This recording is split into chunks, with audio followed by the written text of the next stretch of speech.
लोकसभा चुनाव के नतीजे आ चुके हैं। सहयोगियों के साथ वाली एनडीए की सरकार बन गई। बिहार में एनडीए की कुछ सीटें कम जरूर हुई, लेकिन जिस पार्टी का स्ट्राइक रेट 100% रहा वो है एलजेपीआर। लोकसभा चुनाव के नतीजों ने एक बार फिर चिराग पासवान की काबिलियत को साबित कर दिया है।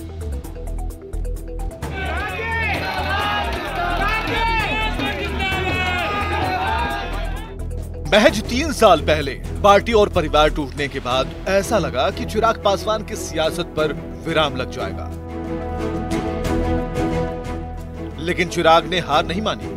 जनता के बीच गए, खुद को पिता रामविलास पासवान का राजनीतिक वारिस साबित किया और लोकसभा चुनाव में जीत का 100% स्ट्राइक रेट हासिल करते हुए पांचों की पांचों सीट जीत ली।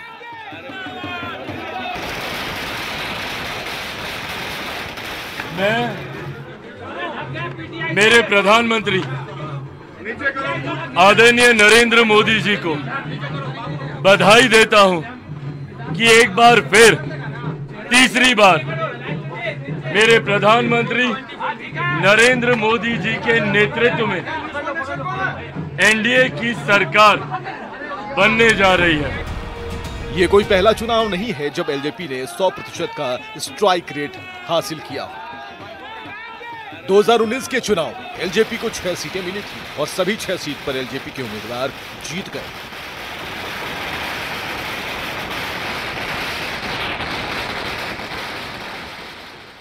बहुत खुश, बहुत ज्यादा खुश। मेरे बेटे की मेहनत जो है फल लाई और प्रधानमंत्री जी का मैं बहुत बहुत धन्यवाद। लेकिन चिराग के राजनीतिक जीवन की शुरुआत यहां से नहीं हुई। वो साल 2014 का था। नरेंद्र मोदी पहली बार बीजेपी के प्रधानमंत्री पद के उम्मीदवार बने। तब रामविलास पासवान की एलजेपी यूपीए का हिस्सा थी।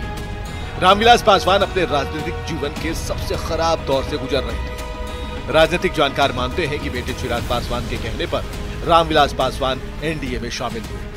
परिणाम ये हुआ कि 2009 में खुद अपनी सीट गंवा देने वाले रामविलास पासवान 2014 में खुद तो जीते ही, उनकी पार्टी ने 7 सीट पर चुनाव लड़कर 6 सीटें जीत ली।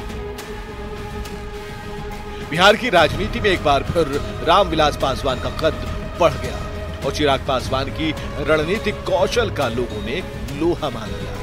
अब 2024 के लोकसभा चुनाव में अपने सभी उम्मीदवारों को जिताकर चिराग पासवान ने अपने आप को फिर से साबित कर दिया है। Bureau report, news 18।